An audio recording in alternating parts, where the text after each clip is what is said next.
Ito ang kwento ng bawat Pangulo ng Pilipinas mula sa simula hanggang sa kasalukuyan. Emilio Aguinaldo. Si Aguinaldo ang unang Pangulo ng Pilipinas. Pinamunuan ang rebolusyon laban sa Espanya at idineklara ang kalayaan noong 1898. Siya ay maaalala bilang mukha ng unang republika, ngunit nananatiling kontrobersyal dahil sa hidwaan at trahedya sa loob ng rebolusyon. Manuel L. Quezon. Tinaguri ang ama ng wikang pambansa. Si Quezon ang unang Pangulo ng Commonwealth. Hinubog niya ang pundasyon ng modernong pamahalaan at ipinaglaban ang pambansang identidad. Siya ay maaalala sa paghahanda ng bansa para sa ganap na kalayaan. Jose P. Laurel. Namuno siya bilang Pangulo ng Ikalawang Republika sa ilalim ng pananakop ng Hapon noong Ikalawang Digmaang Pandaigdig. Ang kanyang pamumuno ay nananatiling kontrobersyal. May tumitingin sa kanya bilang kolaborador, habang ang iba'y naniniwalang sinikap niyang ipagtanggol ang interes ng bansa sa gitna ng matinding panggigipit. Bago at matapos ang digmaan, si Laurel ay nakilala bilang isang matibay na nasyonalista at nag-iisang Pangulo ng Pilipinas na naglingkod sa tatlong sangay ng pamahalaan: ehekutibo, lehislatibo at hudikatura. Nag-iwan din siya ng ambag sa edukasyon at kaisipang pambansa, kabilang ang pagtatatag ng Lyceum of the Philippines. Sergio Osmeña, isang lider na may mahinahong pamumuno at matibay na paninindigan. Si Osmeña ang humalili matapos pumanaw si Quezon. Pinamunuan niya ang pagbabalik ng pamahalaan at muling pagtatatag ng bansa matapos ang digmaan. Manuel Rojas, unang Pangulo ng Ikatlong Republika. Hinarap niya ang ekonomiyang winasak ng digmaan. Pinagtibay niya ang ugnayan sa Estados Unidos bilang susi sa rehabilitasyon. Ang kanyang maagang pagpanaw noong 1948 ay nagputol sa isang pamumunong nagsisimula pa lamang, ngunit ang mga hakbang na kanyang inilatag ang naging pundasyon ng unang mga taon ng Ikatlong Republika. Elpidio Quirino. Sa gitna ng kahirapan at rebelyon matapos ang digmaan, sinikap ni Quirino na patatagin ang bansa at ibalik ang normal na pamumuhay. Pinangunahan niya ang post-war recovery, kabilang ang muling pagbubuo ng ekonomiya at pagkuha ng tulong pang-ekonomiya mula sa Estados Unidos. Sa kanyang termino, itinatag ang Central Bank of the Philippines. Ang kanyang termino ay sinubok ng katiwalian at krisis. Ramon Magsaysay. Tinaguri ang Pangulo ng masa. Si Magsaysay ay minahal ng karaniwang Pilipino. Ipinaglaban niya ang reforma, disiplina at malasakit sa mamamayan. Pinahina niya ang rebelyon sa pamamagitan ng tiwala at serbisyo. Siya ay maaalala bilang huwaran ng tapat na pamumuno. Ang kanyang panunungkulan ay biglaang natapos nang siya'y pumanaw sa isang aksidente sa eroplano noong 1957, isang pagkawala na labis na ikinalungkot ng buong bansa. Carlos P. Garcia. Ipinatupad ang Filipino First Policy. Inuuna ang interes ng mga Pilipino sa ekonomiya. Ipinaglaban niya ang nasyonalismo at soberanya. Siya ay maaalala sa pagtatangkang ibalik ang yaman ng bansa sa sariling mamamayan. Diosdado Macapagal. Inilipat niya ang Araw ng Kalayaan mula Hunyo 4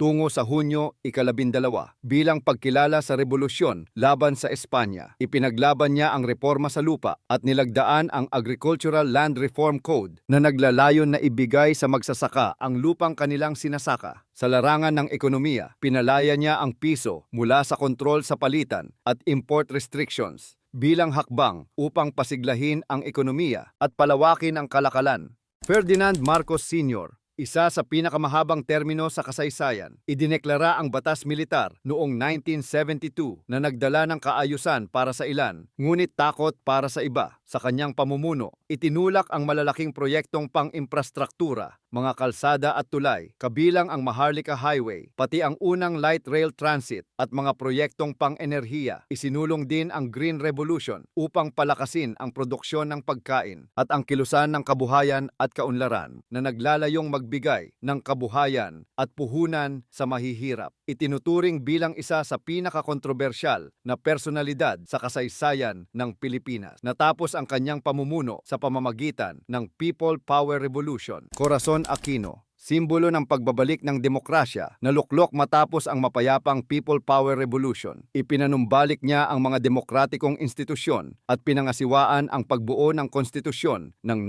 1987. Siya ay maaalala bilang mukha ng demokrasya at mapayapang pagbabago. Fidel Ramos, general na naging pangulo, pinatatag niya ang ekonomiya at infrastruktura. Sa kanyang termino, tinapos ang matinding krisis sa kuryente sa pamamagitan ng reforma sa sektor ng enerhiya. Isinulong niya ang Philippines 2000 na nagbukas sa ekonomiya, humikayat ng pamumuhunang dayuhan at tumulong sa pag-alis ng bansag na Sick Man of Asia. Noong 1996, pinirmahan ang Final Peace Agreement sa MNLF, isang mahalagang hakbang tungo sa kapayapaan sa Mindanao. Joseph Estrada, isang dating aktor na nahalal ng masa, si Estrada ay nagpakilala bilang Pangulong makamahihirap. Sa kanyang termino, inilunsad ang mga programang panlipunan para sa libreng irigasyon, murang gamot, pabahay at edukasyon. Kilala rin siya sa pagdeklara ng all-out war laban sa MILF na nagpakita ng lakas ng Estado sa Mindanao. Noong 1999, nilagdaan niya ang Philippine Clean Air Act, isang mahalagang batas para sa kalusugan at kapaligiran. Sa huli, ang kanyang pamumuno ay tinapos ng kontrobersya at impeachment na muling nagbunsod ng people power. Gloria Macapagal Arroyo, pumalit siya bilang Pangulo matapos mapatalsik si Joseph Estrada noong People Power II sa gitna ng krisis pampulitika. Kalaunan, nanalo siya sa halalan ng 2004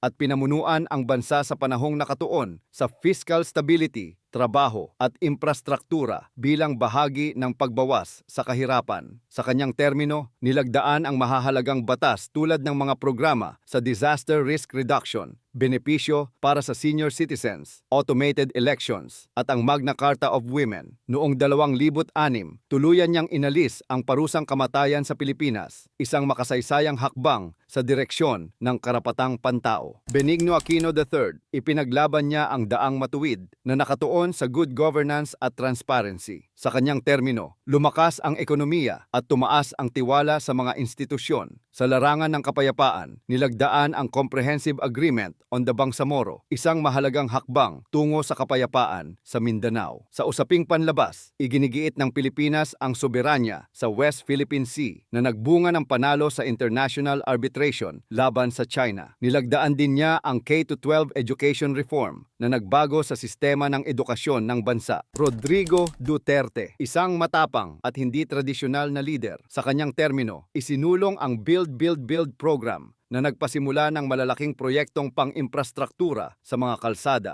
tulay, paliparan at riles sa buong bansa. Pinangunahan din niya ang malawakang kampanya laban sa ilegal na droga, isang patakarang umani ng suporta at matinding batikos. Sa ugnayang panlabas, itinulak niya ang isang mas independenteng foreign policy na nagbago sa direksyon ng diplomasya ng Pilipinas. Ang kanyang pamumuno ay lubhang kontrobersyal, ngunit nanatili siyang popular sa maraming Pilipino. Ferdinand Marcos Jr.